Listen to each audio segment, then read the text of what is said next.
Hello दोस्तों, नमस्कार। आप सभी का एक बार फिर से बहुत बहुत स्वागत है आप सभी के अपने यूट्यूब चैनल डियर मैंग सर पर। दोस्तों, आज की इस वीडियो में हम आप सभी के लिए जीके से रिलेटेड बहुत ही महत्वपूर्ण प्रश्नों को लेकर आए हैं, जो कि आप सभी के लिए बहुत ही ज़्यादा इंपॉर्टेंट होने वाला है। तो आप सभी लोगों से रिक्वेस्ट है कि आप सभी लोग हमारे इस चैनल को भी सब्सक्राइब करें, जिससे कि आने वाले वीडियोज के नोटिफिकेशन आप सभी को आसानी से मिलते रहें। तो चलिए दोस्तों, आज की इस क्लास को हम लोग स्टार्ट करते हैं। यहाँ पर आपसे पहला प्रश्न पूछा जा रहा है कि कोरोना वायरस संक्रमण के खतरे और जोखिम का आकलन करने में मदद करने वाले केंद्र सरकार के ऐप का क्या नाम है। बहुत ही अच्छा प्रश्न है, तो आप सभी लोग बताने का प्रयास कीजिए। तो इस ऐप का नाम है दोस्तों आरोग्य सेतु ऐप। ठीक है, इसे सरकार ने 2020 में लॉन्च किया। आप सभी लोग इसे ध्यान में रखिए, बहुत ही इंपॉर्टेंट है। चलिए अगले प्रश्न की तरफ बढ़ते हैं। अगला प्रश्न आपसे पूछा जा रहा है कि भारत में प्रथम रेलगाड़ी कब चली थी। तो मैं आपको बताना चाहूंगा दोस्तों, भारत में जो प्रथम रेलगाड़ी थी वो चली थी बंबई से थाड़े तक। कहां से दोस्तों? बंबई से थाड़े तक पहली रेलगाड़ी चली थी। अब आपको बताना है कि वो रेलगाड़ी जो है कौन से सन में चली थी। तो यहाँ पर देखिए, आपका जो यहाँ पर ऑप्शन नंबर बी वाला है 1853 ईस्वी, तो ये आपका यहाँ पर बिल्कुल राइट हो जाएगा। प्रथम रेलगाड़ी सन 1853 ईस्वी में बंबई से थाड़े तक के लिए चली थी। अगला प्रश्न है कि सुभाष चंद्र बोस के अध्यक्ष पद से त्याग पत्र देने के बाद अखिल भारतीय कांग्रेस का अध्यक्ष कौन बना। तो जब सुभाष चंद्र बोस जी ने अध्यक्ष पद से त्याग पत्र दे दिया था, तो उसके बाद अखिल भारतीय कांग्रेस, जिसके अध्यक्ष पहले सुभाष चंद्र बोस जी थे, लेकिन उनके बाद कौन बना जब उन्होंने त्याग पत्र दिया। तो दोस्तों, यहां पर जितने भी लोगों ने ऑप्शन नंबर बी को बताया है वो लोग यहाँ पर बिल्कुल राइट हो जाएंगे। ठीक है, डॉक्टर राजेंद्र प्रसाद सन 1939 में वो जो है भारतीय राष्ट्रीय कांग्रेस के अध्यक्ष बने। ठीक है, चलिए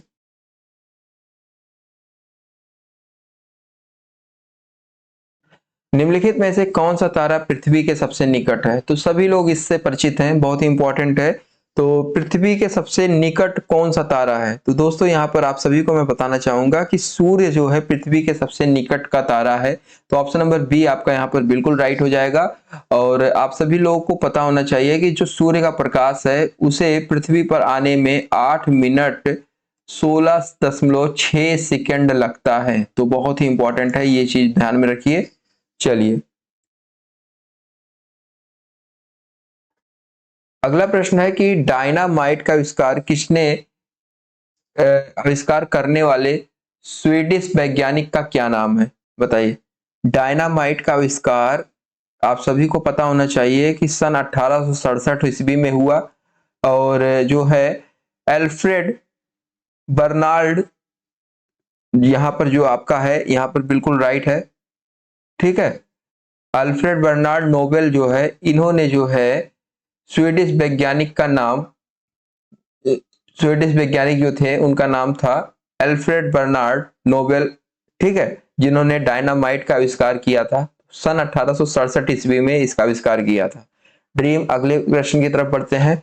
अगला प्रश्न है कि भारत के स्वतंत्रता संघर्ष के दौरान जो है संस्था जो है, सोसाइटी जो है 711407 संस्था की स्थापना किसने की। आप सभी लोग बताइए, इस संस्था की स्थापना किसने की। दोस्तों, यहाँ पर बाल गंगाधर तिलक काफी सारे लोग बता रहे हैं, तो मैं आपको बताना चाहूंगा कि यहाँ पर जितने भी लोगों के ऑप्शन नंबर ए है वो लोग यहाँ पर बिल्कुल राइट हो जाएंगे दोस्तों, बाल गंगाधर तिलक। ठीक है, चलिए अगला प्रश्न है कि वोट देने के लिए न्यूनतम आयु सीमा कितनी होनी चाहिए। तो बहुत ही आसान प्रश्न है दोस्तों। प्रत्येक भारतीय नागरिक को मत देने का अधिकार है। और मैं आपको बताना चाहूंगा कि मूल संविधान में जो है मताधिकार की आयु 21 वर्ष पहले थी, लेकिन अब इसे 61वें संविधान के संशोधन के बाद सन 1989 ईस्वी में इस उम्र को घटाकर 18 साल कर दिया गया। ठीक है, तो जितने भी लोगों ने 18 वर्ष बताया है वो लोग यहाँ पर बिल्कुल राइट हो जाएंगे। चलिए बढ़ते हैं अपने अगले प्रश्न की तरफ। आधुनिक ओलंपिक खेलों का सर्वप्रथम आयोजन कब हुआ। आधुनिक ओलंपिक खेलों का जो सबसे पहला आयोजन है वो कब हुआ। तो यहाँ पर दोस्तों मैं आपको बताना चाहूंगा कि आधुनिक ओलंपिक खेल प्रतियोगिता का प्रारंभ सन 1896 ईस्वी में हुआ। और 2022 चल रहा है, ठीक है। तो ओलंपिक जो है इतने सालों से चल रहा है, ठीक है। तो आप यदि 2022 में से 1896 अगर हम माइनस करते हैं तो कितना आएगा, 6,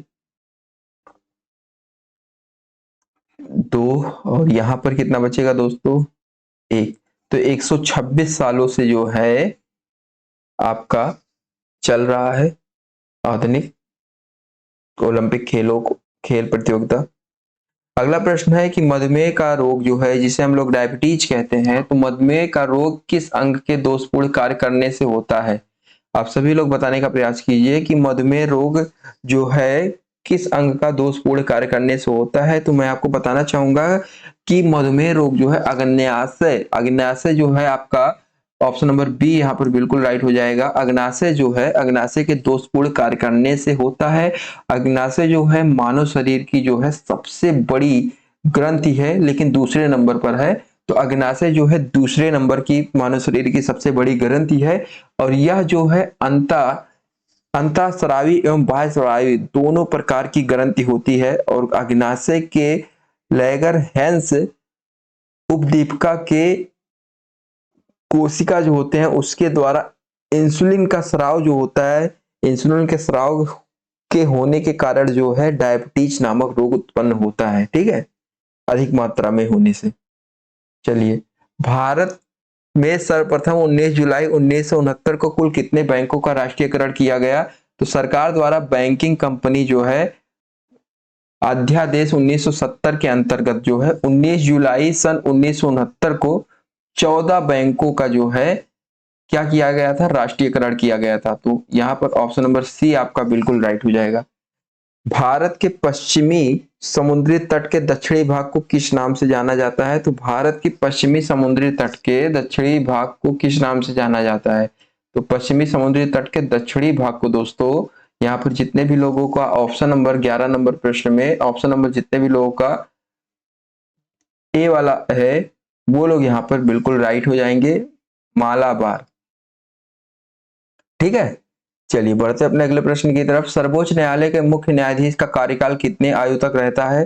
तो सर्वोच्च न्यायालय के मुख्य न्यायाधीश का जो कार्यकाल होता है वो दोस्तों होता है कितने वर्ष तक। तो यहाँ पर जितने भी लोगों ने 60 वर्ष बताया है वो लोग यहाँ पर बिल्कुल करेक्ट हो जाएंगे। सर्वोच्च न्यायालय के जो है मुख्य न्यायाधीश का कार्यकाल 60 वर्षों तक होता है। अगला प्रश्न है कि भारत का सर्वाधिक शहरी जनसंख्या वाला राज्य कौन सा है। तो भारत का सबसे अधिक शहरी जनसंख्या यदि कहीं पर पाई जाती है तो वो है आपका ऑप्शन नंबर यहाँ पर जो बी वाला है, महाराष्ट्र, मुंबई। ये आपका बिल्कुल राइट हो जाएगा। महाराष्ट्र में आपका मुंबई भी आता है। तो आप सभी को मैं बताना चाहूंगा कि भारतीय जनगणना जब 2011 में हुई थी, तो भारतीय जनगणना 2011 के अनुसार भारत का सबसे अधिक जनसंख्या जो है महाराष्ट्र राज्य में मिली, और जबकि भारत का सर्वाधिक ग्रामीण जनसंख्या वाला राज्य उत्तर प्रदेश है, ठीक है। तो यूपी से तो हम बिलोंग करते हैं, और कितने लोग यूपी से बिलोंग करते हैं कमेंट बॉक्स में जरूर बताएं। तो यूपी में जो है सबसे अधिक जनसंख्या गांव में मिलती है। अगला प्रश्न आपसे पूछा जा रहा है कि सेल्युलर टेलीफोन सेवा से संबंधित वेब का पूर्ण रूप है। तो बताइए, सेल्युलर टेलीफोन सेवा से संबंधित वेब का पूर्ण रूप है तो यहाँ पर वायरलेस एप्लीकेशन प्रोटोकॉल, क्या आपका यहाँ पर राइट हो जाएगा दोस्तों। जी हाँ, जितने भी लोगों ने बताया है option number A wireless application protocol आपका बिल्कुल करेक्ट हो जाएगा।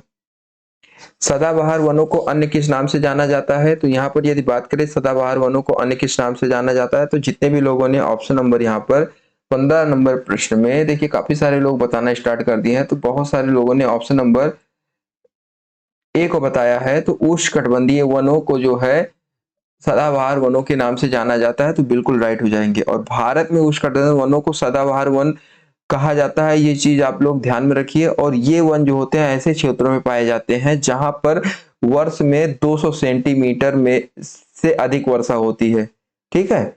और यहाँ का तापमान लगभग, अगर एवरेज देखा जाए तो यहाँ का तापमान लगभग 22 डिग्री सेल्सियस अक्सर रहता है।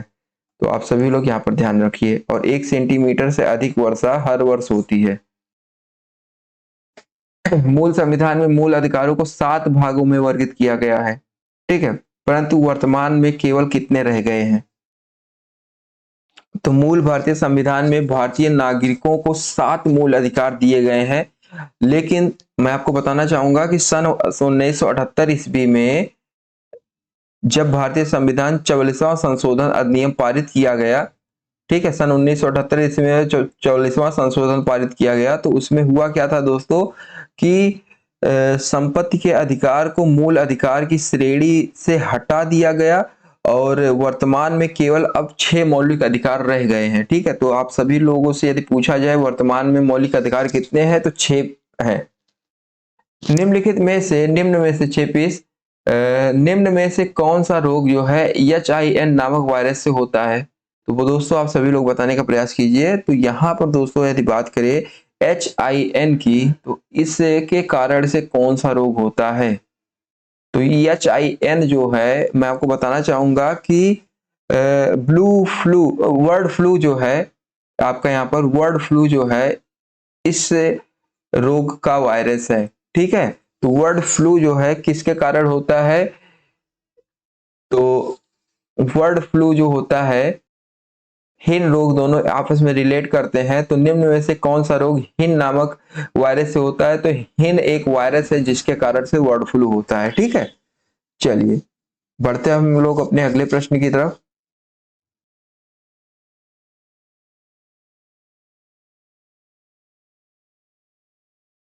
अगला प्रश्न आपसे पूछा जा रहा है,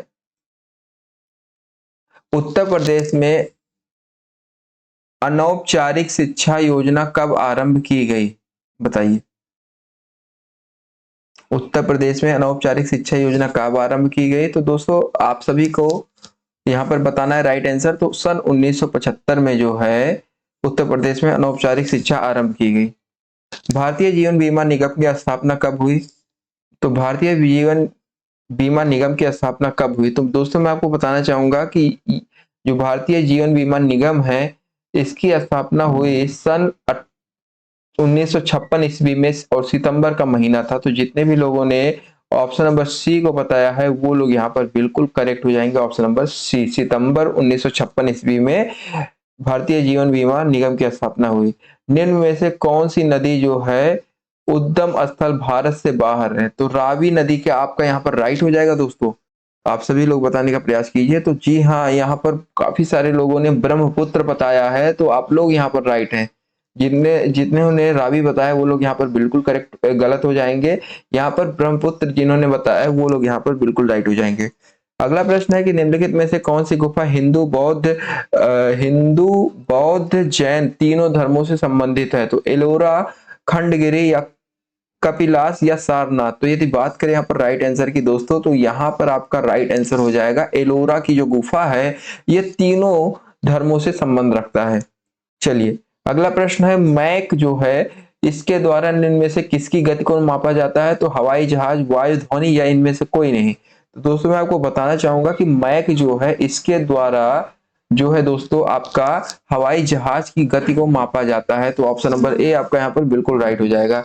निम्न में से कौन सा मानव नेत्र का एक भाग नहीं है? तो देखिए रेटिना सभी लोग जानते हैं मानव नेत्र का भाग है।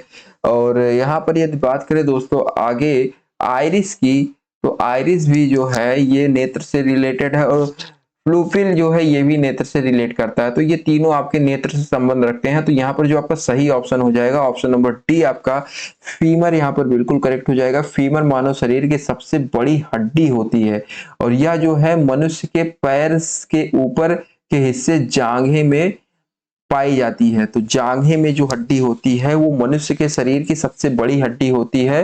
और मैं आपको बताना चाहूंगा कि ये तीनों जो है ऊपर के प्लूफिल, रेटिना, आइरिस ये नेत्र के भाग है, ठीक है। चलिए भारत का राष्ट्रपति अपना त्याग पत्र किसको देता है? तो बहुत ही इंपॉर्टेंट है। तो भारत का राष्ट्रपति जो है ये अपना त्याग पत्र किसको देता है?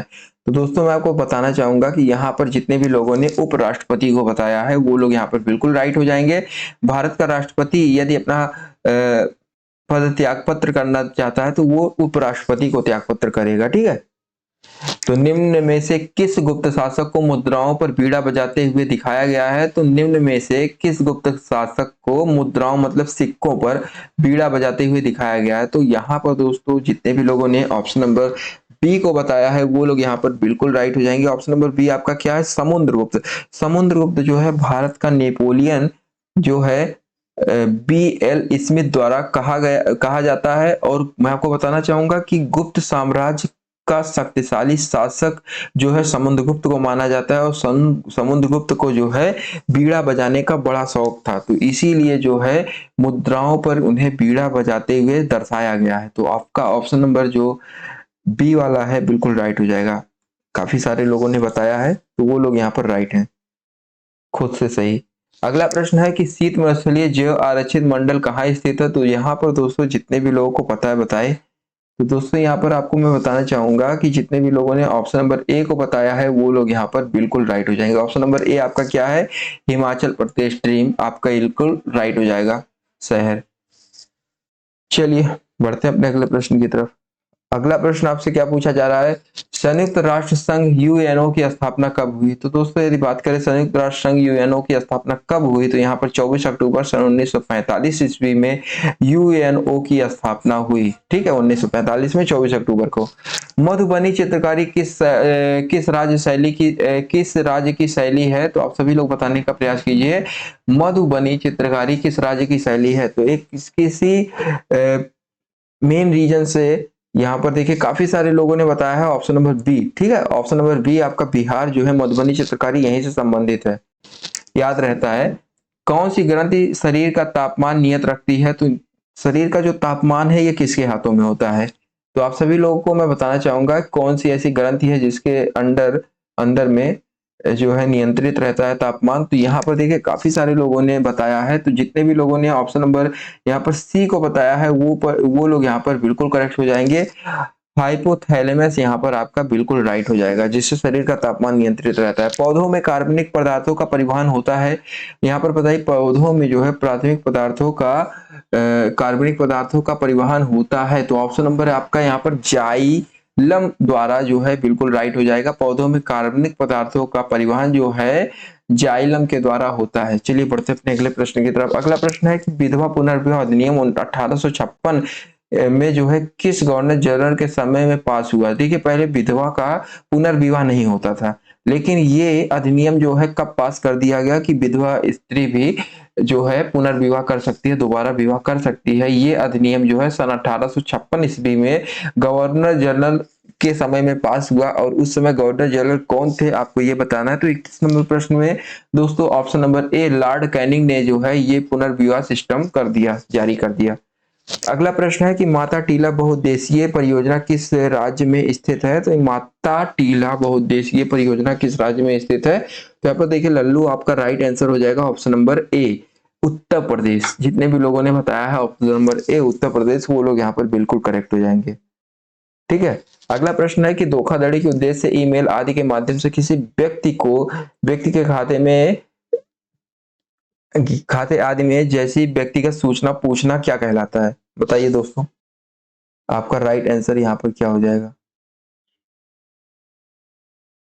तो दोस्तों यदि बात करें यहाँ पर राइट आंसर की, देखिए धोखाधड़ी से यदि किसी के ईमेल आदि के माध्यम से किसी व्यक्ति के बैंक खाते आदि जैसी वास्तविक सूचना पूछना हो तो इसे कहते हैं दोस्तों ऑप्शन नंबर आपका यहाँ पर बी वाला। ठीक है, फिशिंग।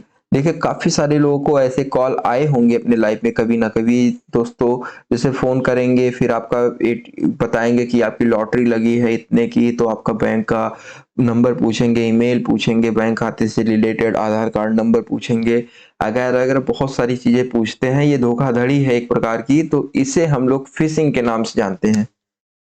अगला प्रश्न है कि राज्य मानवाधिकार आयोग का अध्यक्ष कौन बन सकता है? तो राज्य मानवाधिकार आयोग का अध्यक्ष दोस्तों बन सकता है ऑप्शन नंबर आपका डी वाला उच्च न्यायालय का पूर्व मुख्य न्यायमूर्ति।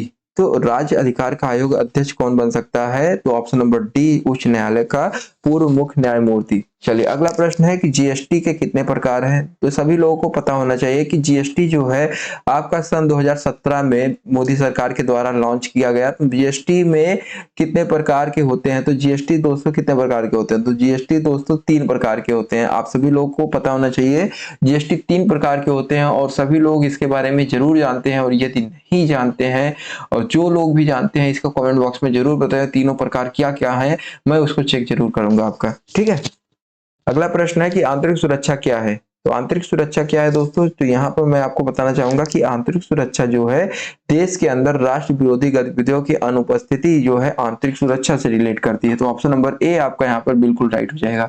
चलिए बढ़ते अपने अगले प्रश्न की तरफ। अगला प्रश्न है कि तीस्ता जल विवाद किन दो देशों के मध्य है।